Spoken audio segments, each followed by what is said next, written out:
Simula ngayon, kayo na ang magiging katulong sa mansyon na ito. Kailangang sumunod kayo sa lahat ng ipag-uutos ng mga amo natin. Kung hindi, mawawalan kayo ng trabaho. Saad ng headmaid ng mansyon. Tumango naman ang maglola. Ang matandang si Imelda at ang apo niyang si Elisa ay pumasok bilang katulong sa isang mayamang negosyante. Mahirap lang kasi ang buhay nila sa probinsya, kaya't napagpasyahan nilang pumasok na lang bilang katulong. Para kahit papano, ay may pera silang maipapadala sa pamilya nila sa probinsya. Puro gulay lang kasi ang nakakain nila at minsan ay hindi pa sila nakakakain.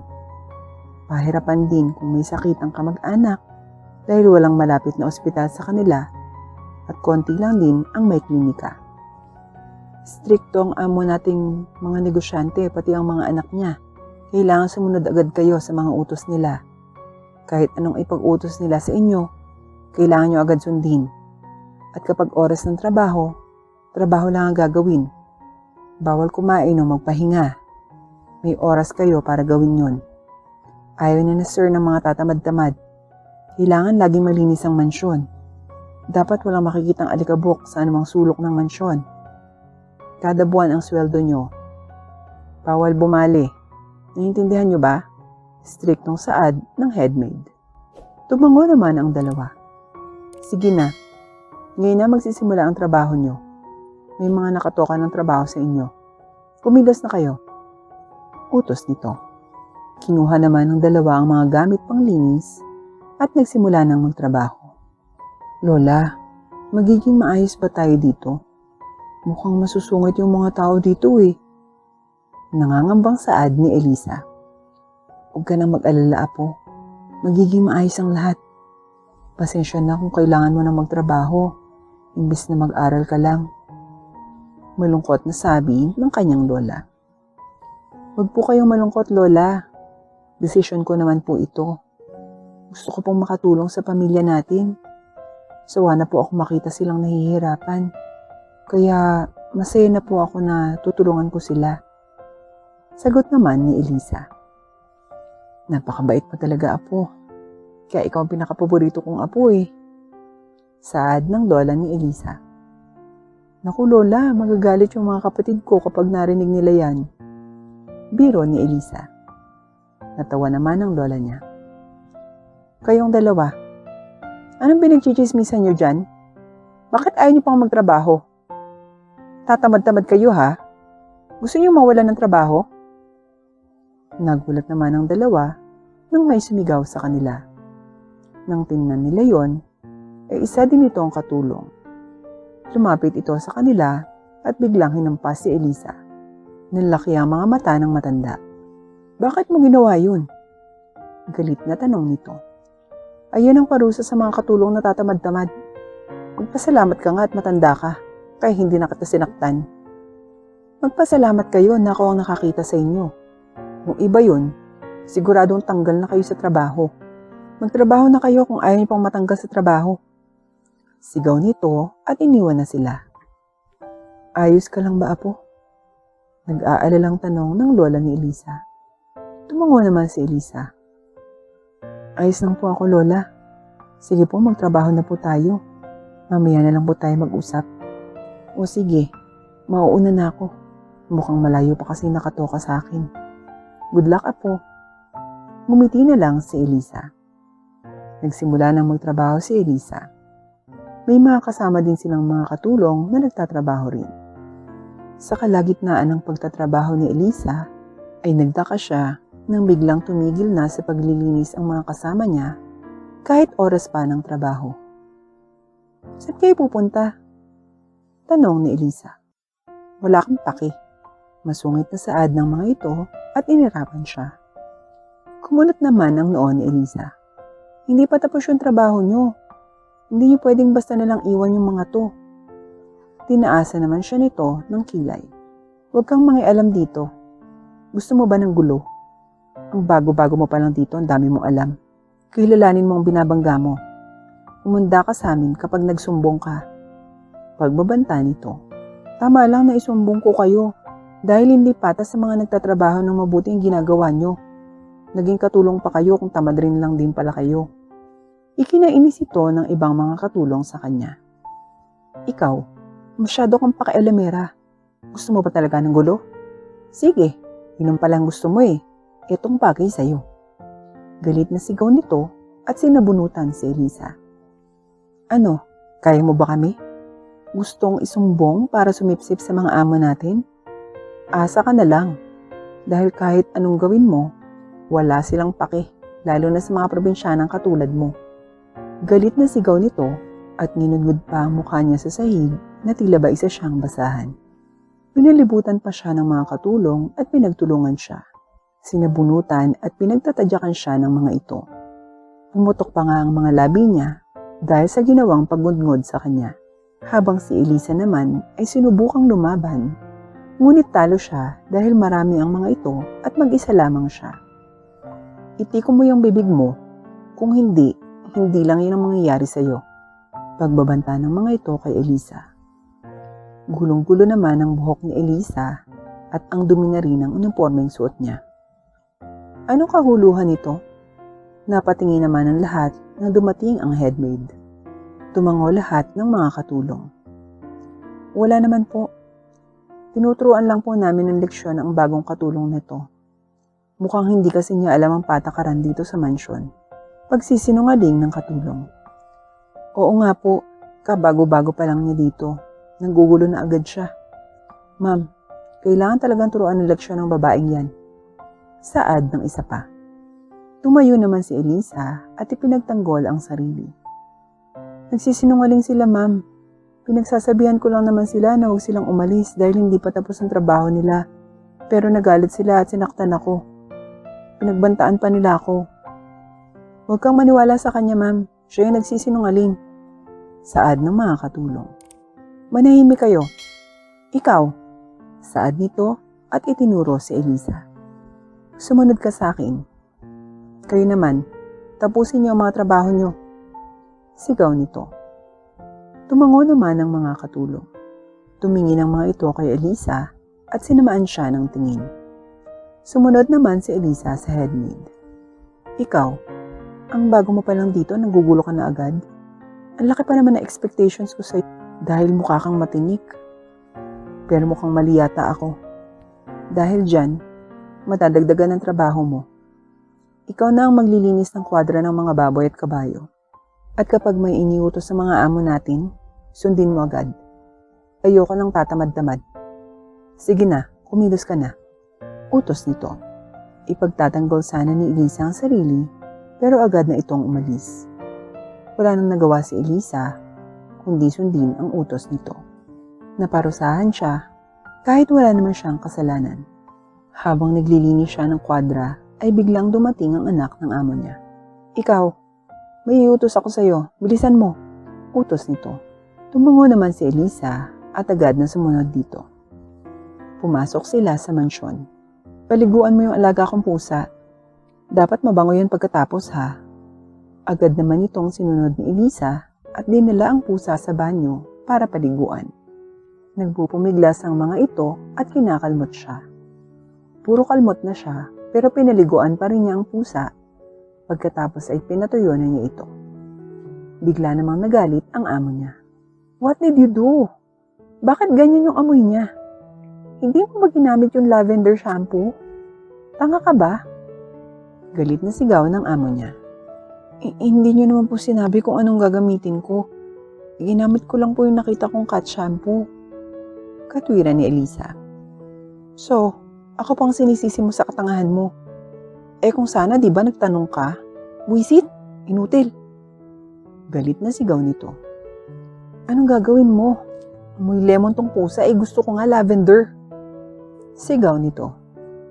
Papaliguan ko na lang po ulit siya. Nagulat siya nang bigla siya nitong hinampas ng collar. Tanga ka ba o nagtatanga-tangahan? Gusto mo bang magkasakit yung pusa ko? Ha? Galit na sigaw nito at pinaghahampas siya ng collar. Tumama pa ang bakal ng collar sa balat niya, dahilan para magkapasay yun. Sorry po. Tama na po ma'am, please. Tama na po. Pagmamakaawa ni Elisa dahil nasasaktan na siya. Ayan ang hirap sa inyong mga hampas lupa. Hindi niyo magawa ng maayos yung utos sa inyo, mga walang kwenta. Galit na sigaw nito. Nang mapagod, ay tinigilan na nito si Elisa. Umalis ka na sa harapan ko. Agad namang umalis si Elisa. Nang makalayo, ay naluha na lamang siya. Unang linggo pa lang niya, pero puro pagmamaltrato na agad ang natanggap niya. Nag-alala tuloy siya kung ano na ang nangyayari sa kanyang lola. Baka nilalait na ito ng mga kapwa nito katulong. Nalulungkot nga siya dahil imbes na magdamayan silang mga katulong dito, ay sila pa ang nananakit at naghihilahan pababa. Tapos na ang trabaho at matutulog na silang maglola. Lola, ayos na po ba kayo? Hindi po ba nila kayo minaltrato, nilait, binastos? Nag-aalalang tanong ni Elisa. Nalungkot naman ang lola niya. Gusto ko mang sabihin hindi. Ayoko namang magsinungaling sa'yo. Nilait, niltrato ako ng mga amo natin. Sinabi nilang makupad at batugan ako. Intampas din ako dahil hindi ko kagad nagawa yung iniutos nila. Kwento ng lola ni Elisa.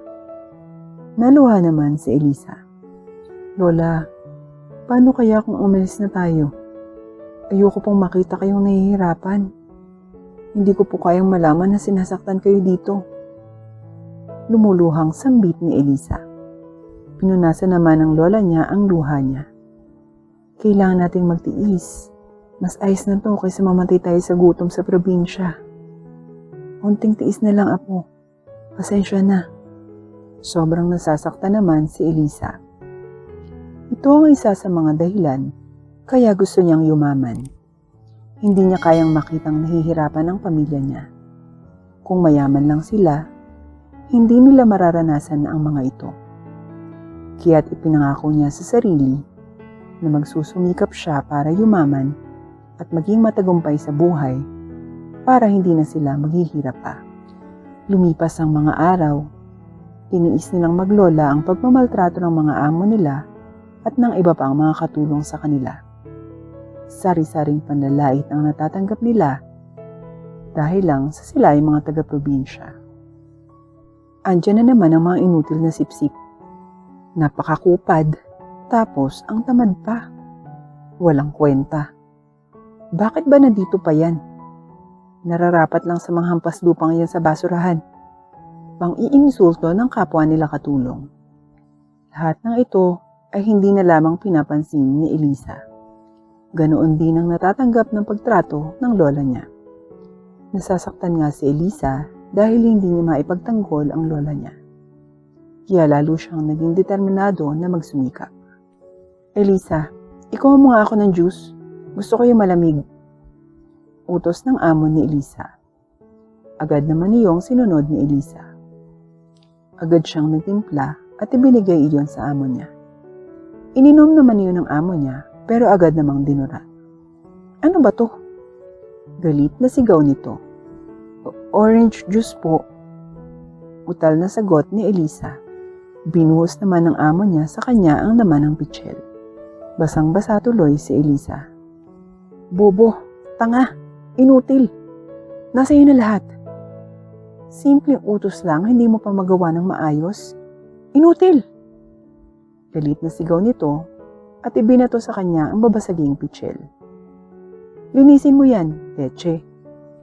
Nakakawalang gana ka. Manang-mana ka sa lola mong makupad. Sigaw pa nito. Kinuyom naman ni Elisa ang kamao. Gusto niyang sagutin ito, pero pinigilan na lang niya ang sarili. Onting tiis na lang, Elisa. Onting tiis na lang. Saad ni Elisa sa sarili. Nilinis na lamang niya ang kalat na ginawa ng amo niya. Tumagal sila bilang katulong sa mansyon na iyon. Lahat ng paghihirap ay tiniis nila.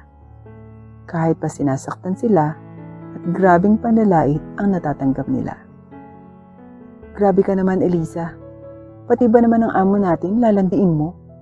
Ganyan ka ba talaga pag galing probinsya?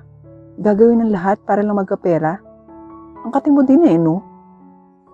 Pang-insulto nito sa kanya. Hindi na lang iyon pinansin ni Elisa. dahil alam niya sa sarili niya na hindi totoo ang sinasabi ng mga ito. Bakit hindi ka makasagot? Ibig sabihin ba nun totoo ang sinasabi ko? Hampas lupa ka nga, malindi ka pa. Galit na naman si Elisa sa sinabi nito. Gusto niyang sabunutan ng babae, ngunit pinigilan na lang niya ang sarili dahil alam niyang magkakagulo lang. Elisa, linisin mo nga itong vase. Ingatan mo dahil mas mahal pa yan sa buhay mo. Utos ng amo ni Elisa sa kanya. Sinunod naman iyon ni Elisa. Nang matapos, ay kinuha iyon ng amo niya at nahulog iyon sa kamay ng amo niya at nabasag. Anong ginawa mo? Dahil sa'yo, nabasag yung vase. Busit ka talaga. Inutil, bobo. Paninisi nito sa kanya. Pero ma'am, kayo po yung nakabasag ng vase. Bakit po akong sinisisi niyo? Katwiran ni Elisa. Sinampal naman siya ng amo niya ng malakas sa pisngi. Sumasagot ka pa? Lumuhod ka. Humingi ka ng tawad para patawarin kita. Utos ng amo niya. Kiniyom ni Elisa ang kamao. Hindi na niya kaya. Masyado na niyang kinikimkim ang lahat ng galit niya. Tama na. Hindi ko na kayang tiisin pa yung pagmamaltrato niyo sa akin. Ang sawa na ako. Ayoko na. Sigaw ni Elisa. Bigla naman siyang hinampas at sinabunutan ng amo niya. Ang lakas ng loob mong sigawan ako. Gusto mo bang tanggalan kita ng trabaho? Galit na sigaw nito. Oo, mas mabuti pa yun kaysa tiisin ang lahat ng pananakit at pang-iinsulto nyo. Mayaman ka nga, pero hindi mo kayang rumispeto sa kapwa. Pinapangako ko sa'yo, balang araw, ikaw ang magmamakaawa sa harapan ko. Pagbabayaran mo lahat ng pagmamaltrato na ginawa mo sa amin ng lola ko. Galit na saad ni Elisa. Asa ka pa? Mangarap ka na lang. Sigaw ng amo niya. Tinanggal sila sa trabaho pagkatapos noon. Paano na yan, apo? Wala na tayong trabaho. Paano na lang ang pamilya natin sa probinsya? Naluluhang saad ng lola ni Elisa. Niyakap naman ito ni Elisa. Huwag kayo mag-alala.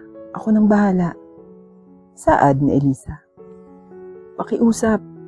Huwag mong kunin ang lahat sa akin. Maawa ka, please. Tawarin mo ako sa lahat ng ginawa ko sa inyo noon. Hindi ko sinasadya. At dapat lang naman sa inyo yon dahil makakatulong ko kayo. Pagmamakaawa ng dating amo ni Elisa. Malamig lang na tiningnan ni Elisa ang dating amo. Ilang taon na ang nakalipas. Nagsumikap siya at ngayon ay mayaman na at isa ng bilyonarya. Hindi akalain ng dati niyang amo at ng mga dating katulong nito na yayaman siya ng ganito. Ngayon ay kinukuha na ni Elisa ang lahat ng ari-arian ng dati niyang amo dahil bankrupt na ito at ngayon ay baon na sa utang sa kanya. Sinabi ko na sa inyo, di ba? Pagbabayaran niyo lahat ng ginawa niyo sa amin. Saad ni Elisa at hindi pinansin ang pagmamakaawa ng dating amo niya. Dahil alam niyang deserve iyon ng amo niya. Sa ngayon, ay masaya na siya dahil pagkatapos ng kanyang pagpupursigi, ay mayaman na siya. Hindi na ulit siya maghihirap at ang pamilya niya.